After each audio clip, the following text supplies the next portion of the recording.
Hey, welcome to this Canvas tutorial. Whether you are new to Canvas or you are a seasoned pro, I hope this is a good refresher or you're able to learn something new about how to learn this learning management system.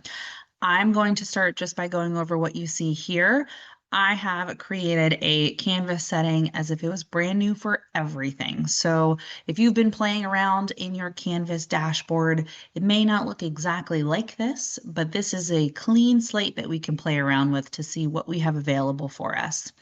When you log into Canvas, you will see the dashboard. So you most likely will have some courses already here for you, or you may have it blank. And this is going to be the video where I will show you how we can start a new course. Before we get there, I'm going to show you some of these buttons. This is just the Canvas logo right here at the top. Your school or institution may have a different logo just to represent where you are teaching at. And then you've got this account. There is some great information. I will share more in another video about what you can do to edit these settings. You've got your dashboard, which you will automatically see once you log in. You have your list of courses. Once you have courses, they will be all listed here.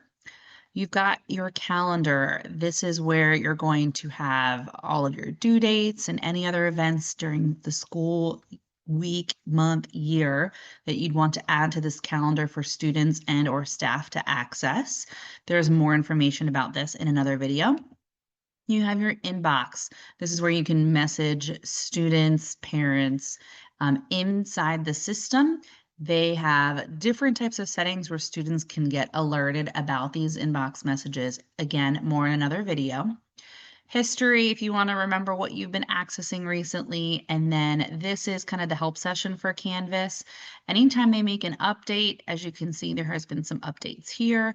There are notes about it, and of course, other resources. Depending on the institution where you are at, there might be some added resources that your school or district has provided there for you. Let's go back to our dashboard. I'm going to go ahead and start a new course. Before I do that, just want to show these things up here. If you have not had time to edit notifications, you will later. So do not fret if that's something that you see immediately. These are just the first notifications Canvas sends you when you sign in. So we can ignore these for now. Depending on your institution, some have already allowed you to be able to start a new course, some may not. If that's the case, then the institution is going to provide you the class already. But if you are creating a class from scratch, you're going to go over here and click Start a New Course. For our course name, we are just going to call it Sample Class. This is where you can decide on whatever you need to name your course and click Create. Canvas is great because it gives you a lot of tutorials as you go along, but I will put these for side. Lots of things that we see here. This is where we can immediately edit our course details. I'll go over how to do that, just the basics for now. There is another video that will talk about all of these side menus and go over in more detail what those mean. Over on the right-hand side, lots of other options for us to pick from, but for now, we can ignore those.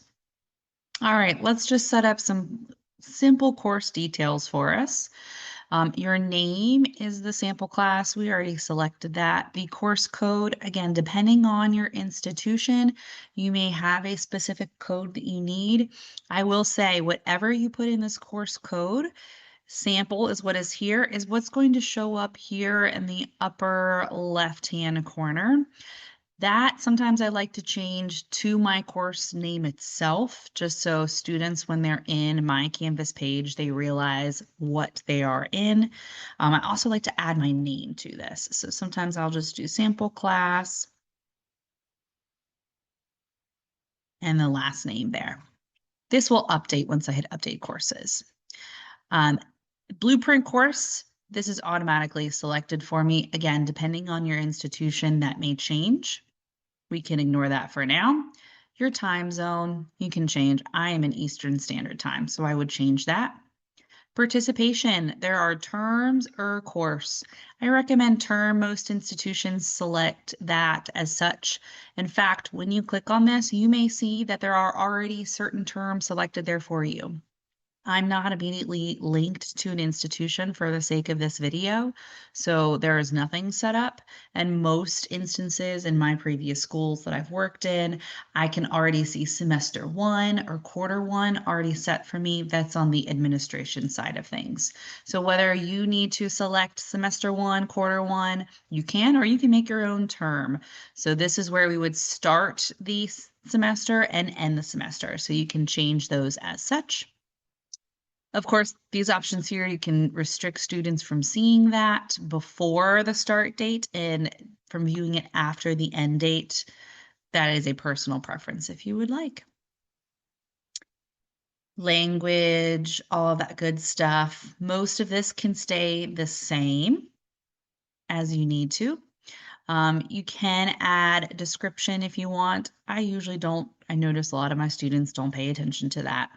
You can enable course pacing. Again, institution-wise, that's a decision to make. For now, we'll leave those blank.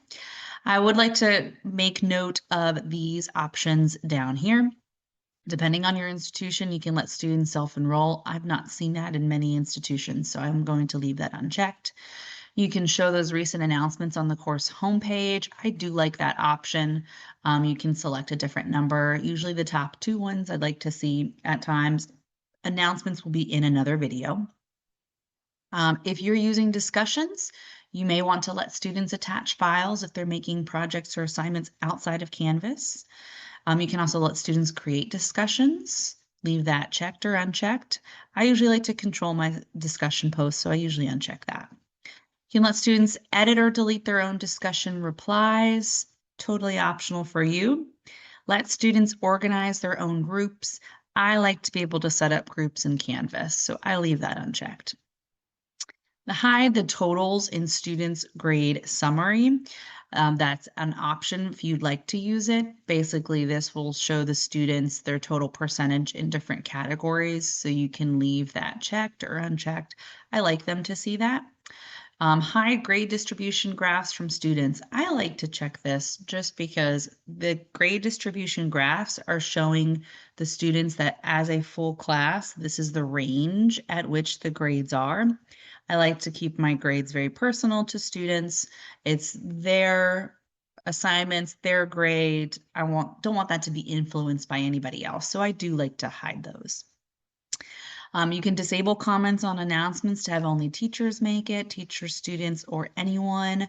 I usually just don't make any comments. I usually say to my students, if you have a question, please reach out. And then we're going to go ahead and update course settings. So that's just a quick overview. One thing that I didn't do is choose an image. So if you click that, you can upload an image from your computer, from whatever you need to be able to set an image for your class. So if this is a science class, you might want to find a very fun science image to choose from. This image is what will appear on the dashboard. So choose wisely, make it interactive and fun for students to feel welcome as they click into your course.